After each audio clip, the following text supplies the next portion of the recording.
Welcome everybody. We are going to be doing a guided tasting through the Dram Sessions Volume 1. So you've obviously gotten here, but for those who have just stumbled across this tasting, there is a QR code here, which if taken a photo of or scanned, it should lead us here. So, I'm Patrick Newton, the distiller at Waiheke Whiskey, and when you open your sample box, you should get your 4 whiskies, I hope. If not, give us a bell, as well as the tasting mat.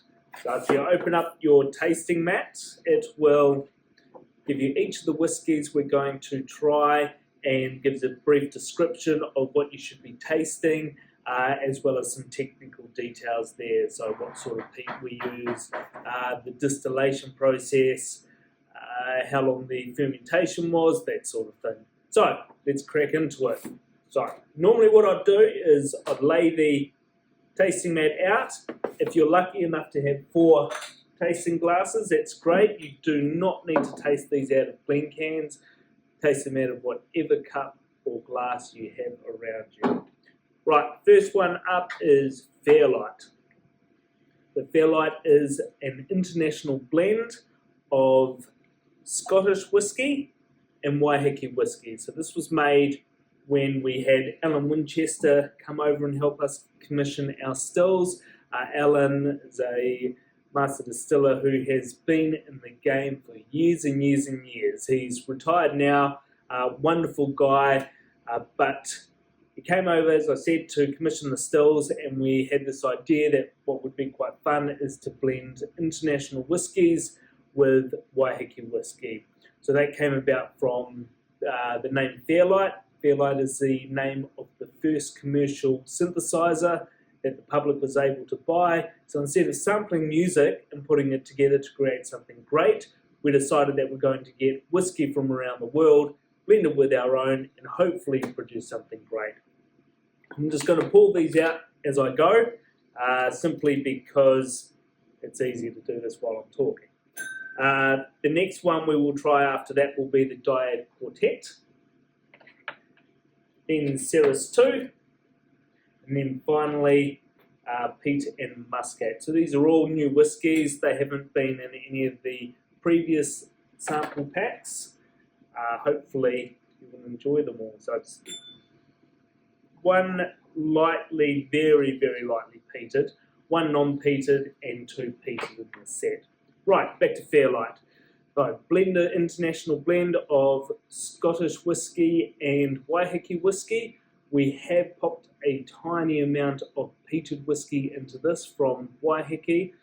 So if you don't like peated whiskies, this will be fine because it's just the background note. It's not going to be like something like, let's say, Seris 2, which is a lot more peated. So anyway,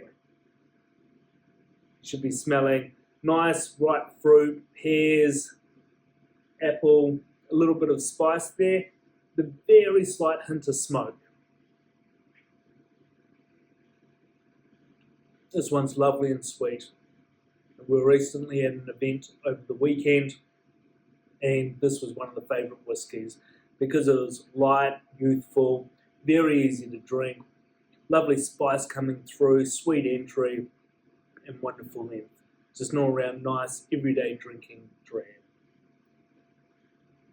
Right, we'll move on to our second whiskey, which is called the Dyad Quartet. When I'm going through looking at whiskies and just trying them, as we always do, to see the progression on how well they're aging, occasionally you'll get a few barrels together which look okay on their own, but then when you blend them together, everything marries and they become much better than each of those individual parts. So this happened with the Dyad Quartet. It's a blend of a Chardonnay cask. So basically, I had a Chardonnay cask which was emptied. I brought it straight down to the distillery and filled it up straight away. So it was a wet fill. Then we had a port cask, same thing. Had port, emptied the barrel, filled it up with whiskey straight away. We also then had a Muscat cask. The Muscat is made in Australia, around the Rutherglen area, they empty them there, and then we get them over dry. And then we also have an Apera cask in this, which is an Australian PX sherry style wine. We combined all three of the barrels, so Muscat, Chardonnay, and Port, and put it into the Apera barrels. It's a single cask, great colour on it, like very dark, so the Port gives it a lot of colour. Beautiful amber, reddish hue. Aromatically, the Apera cask is coming through quite strongly. Lots of dried raisins, also a little bit of prune, a lot of spice. The Muscat is giving it a lovely floral note. I think of orange peel, that sort of thing. You can smell a little bit of red fruit there from the Port.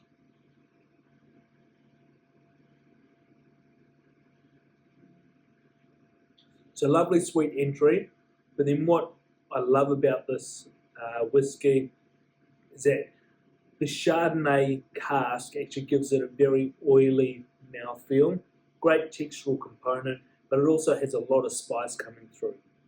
So that mix between the sweet, spice, savoury notes gives it great length and great precision.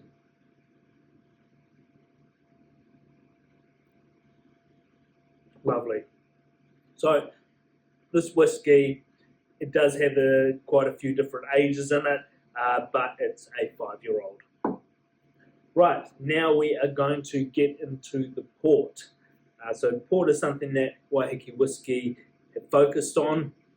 Way back in the early days, we were pretty much solely making non-peated whiskies, and then we tried a batch of peated malt and did a 180 turn, and that's been our focus ever since. So this one, Seris 2, this is the next whiskey on from Seris 1. It is great colour. This is partly due to the sherry barrels it is finished in. So the Seris range is a sherry finish. So great aromatics again.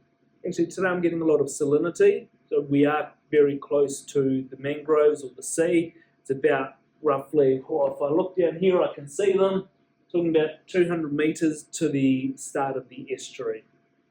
So we do get a lot of those salinity or saline notes coming through, and that's anywhere from like salty water through to seaweed characters. Also getting a lot of the spice and the Christmas cake characters from the sherry cask. Lovely. And also today, quite a lot of pear coming through. And then there's also that background hint of the smoke from the peat.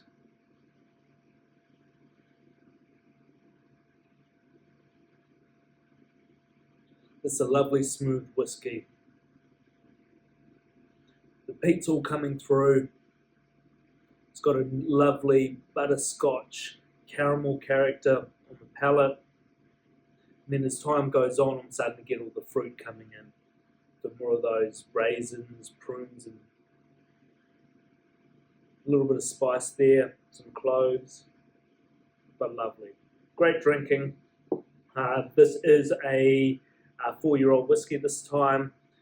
We are finding that our whiskies are aging very quickly on the island. If you consider the aging of whiskey in Scotland and the Angel share, you're looking at losses anywhere from 2 to 3% in Scotland. Over on Waiheke, it's more like 8 to 12% a year, depending on what sort of a season we're having over here. So a lot of losses, which means we are able to age our whiskies a lot faster. I recently filled a barrel from 3 10-year-old barrels, and I think it got to about 3/4 full. So 3 full barrels of whiskey were filled 10 years ago, and I got 2/3 to 3/4 of a barrel. So that's a lot of evaporation loss, which is not great in an economic sort of sense, but in terms of ageability, is fantastic. So what that does is creates a lot of concentration within the whiskey itself, and you can see it in every glass. I'd normally say that for every 1 year on Waiheke, you're looking at probably 3 to 4 in Scotland itself. Right, final whiskey, Peat and Muscat. So as I said before, with the Dyad Quartet, going around trying whiskey out of barrel, seeing how they're aging. I had a couple of Muscat casks and thought that they looked fantastic, and then I decided to add a little bit of peat into that as well. So similar to, if you're familiar with our whiskies, something like Cantankerous, but now we're talking peat.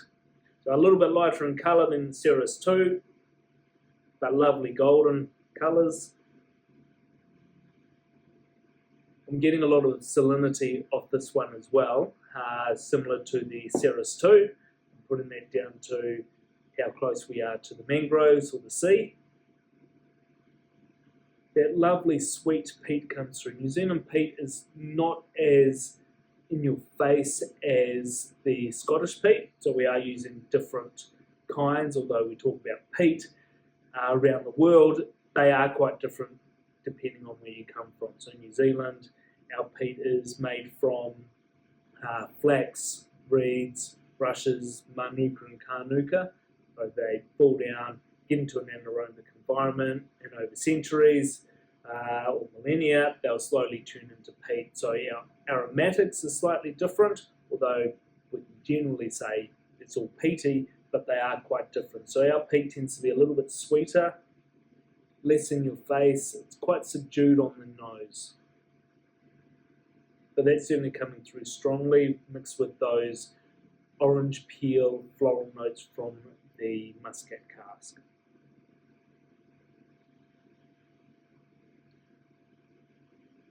It's a lovely sweet whiskey.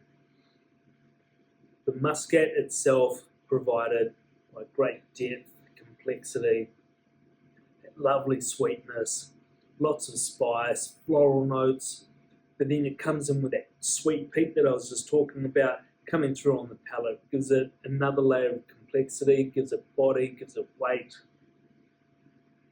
I love this whiskey. It's quite possibly one of my favourites.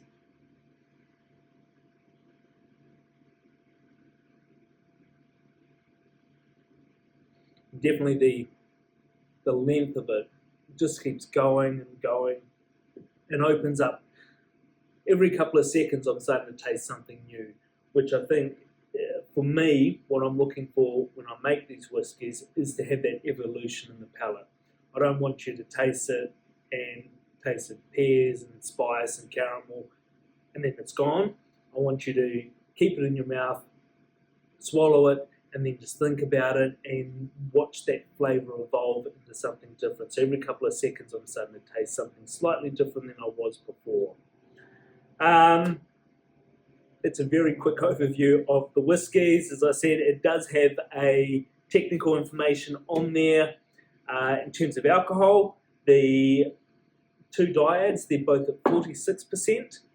The Seris is at 42% and the Fairlight is at 40%. One thing that I'm always looking for when we make our whiskies is what is the alcoholic strength that it tastes the best at. So when we do our blending sessions, we'll blend it, put it into tank, then we'll take a sample and we will have it at cask strength, then drop it by 1%, another 1%, right down to 40%. So we could have, if it's 58%, we're looking at 18 different whiskies to taste. We'll go through, taste them the whole way along the line, decide, all right, this tastes great here, and then we will do another trial where we do it at 0.5%. And then we'll figure out exactly where it tastes the best at. For these two, the Dyads, it was 46, and for these two, was slightly lower. So it's something that I think is quite important, that for you as a consumer who purchase these whiskies, you find something or you open it and it tastes great right from the word go. You do have the option to drink it however you like. If you want to dilute it by half, so it's back down to say 23%, up to you. But for me, this is where I think it tastes the best. A couple of drops of water also helps. I do it myself. Yeah, so it's completely up to you how you drink them. I hope you enjoy the drams as much as I did. These all should be available for sale through our website in the very near future. Cheers.